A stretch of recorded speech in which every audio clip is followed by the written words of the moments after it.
Catherine Tyson was born and raised in George Town. Growing up on Walker's Road, she developed a love for people where she inspired many from a tender age. Catherine's roots are on Walker's Road, where she was raised by her great-grandmother Valerie, her mother Ida, and her father Truman. Many still remember her as Little Rosita, or Rosa, as some still call her. Catherine regularly went with her great-grandmother to the George Town Seventh-day Adventist Church, and some may still remember her standing on chairs in the church singing or leading song service. Her love for people and ability as a leader was clear to everyone from that very young age. As a young child, she attended Edmer, SDA, and Truth for Youth School, which set the foundation for her dedication to education and discipline. Catherine spent many years in the United States, however, graduated from the Cayman Islands High School in 1984 and also Triple C School in 1986. That same year, she joined the police service, where she began to serve her community and fellow Caymanians. After a short time in the service, she left to further her education abroad. She attended Miami-Dade College, Florida Atlantic University, and Barra University, where she attained degrees in psychology and social work. After receiving a master's degree in social work, Catherine returned home in 1998 and joined the Cayman Islands government as a social worker, where she was able to touch many lives. Among other things, she helped individuals and families and vulnerable people at a community level to access government resources while always advocating for their needs. During that time, she assisted many single mothers who were struggling to cope with all the consuming task of raising their children. These struggles resonated with her, as she too faced some similar problems in the past while raising her 3 children. She passed on to these mothers various ideas and methods that she had developed over the years for making ends meet, thereby empowering them to help themselves rather than to wait for someone to help them. Catherine has always had a love for the people around her, as she demonstrates this by helping and investing her time and skills for the benefit of the community.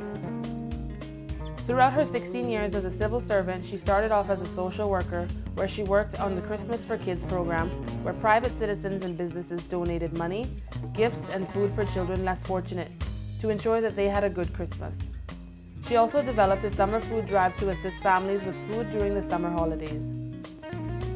Catherine has also been involved in running summer camps from a grassroots level to a management level since 1999, providing affordable quality summer and holiday camp assistance to parents, where she incorporates reading, writing, and social exposure. In 2004, she became the National Housing and Community Development Manager, which provided housings for hundreds of families displaced by Hurricane Ivan, and also programs for children to keep them productive and positive. 2 consecutive years, she arranged trips abroad to take the children who lived in the trailers for a break from their environment. They traveled to New York the first year and Disney World in Florida the following. This trip was funded by donations and fundraising by Catherine and her team of parents and workers and the children themselves. Because they live in the trailers doesn't mean that they shouldn't get a chance to go away, to see something, to go to a musical, to be in New York for 5 days. I mean, just that alone is a break from their situation. So yeah, they go back to the trailers, but they go back to the trailers with something different in their brain and their minds that they didn't have before. And that is an opportunity for other things other than what I see every day when I step out of my trailer. So to walk the streets of Manhattan and have the opportunity to be in a different world, to see museums, to see a play, to eat different food, to see thousands of people on the street, Cayman is just one little dot in the reality of our lives. There is so much more out there. She creates and delivers programs for the unemployed, as well as the socially and behaviorally challenged students. She has volunteered her time with the Year 11 students at SciFec for the past 3 years to help them with professional grooming and social polishing to prepare them for the workforce. She has done professor work at the local colleges and facilitates self-development and work skill courses for the Chamber of Commerce and the corporate world. Catherine has organized women's retreats and women's conferences since 1999 for small and large groups, helping women to share their experiences and pass on wisdom as they are inspired and empowered.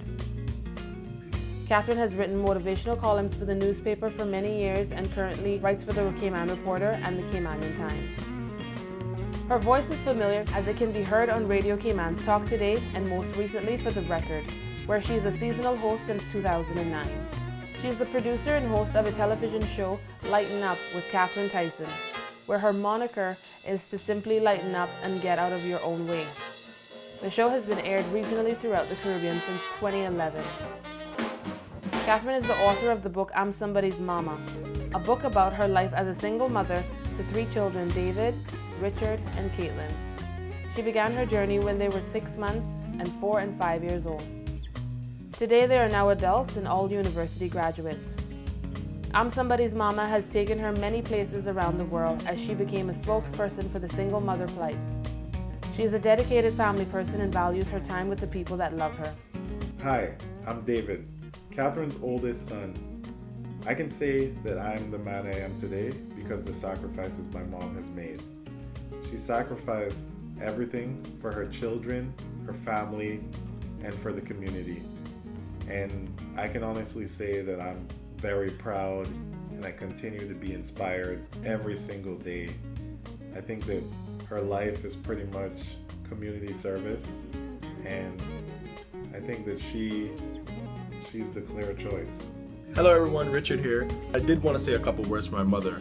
Firstly, I am so glad that she's made a decision to go ahead and run for GT South because I know this is an area that is near and dear to her heart as she's grown up on Walker's Road, went to Truth for Youth, so this is really special for her. As long as I can remember, my mother has always been doing things in the community, from the Christmas to Kids programs, from the summer camps, training. It's always been about bettering Caymanians. She's done things with women's rights and women's empowerment, and she's always just been a big inspiration to everyone. I've always known my mother to be a person to do things for others without expecting things back, and I think that's what we need in this day and age today. With all those things being said, I just can't see why Catherine Tyson wouldn't be the clear choice for GT South. I've been inspired my whole life to be my true self, you know what? And to follow my dreams because I had someone behind me always telling me I could do it. And not only telling me I could do it, but watching her do her own thing, which is what everyone should be doing. Being the best that they can be, following their dreams and their passions no matter what. And we need more of that on this island, more inspiration, more foresight, more belief in our own abilities to make our own path.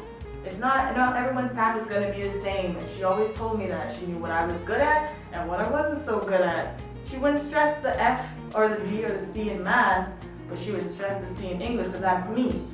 And she saw me as a person. That is the best thing that any person could have given to me growing up. And I had my support system, my mother, my brothers who were always there fighting for me, rooting for me. And I never 1 second doubted myself. And not a lot of people can say that. That's why she's the perfect candidate, because she will push people to be the best they can be. Her decision to serve her country in this capacity is the next natural step.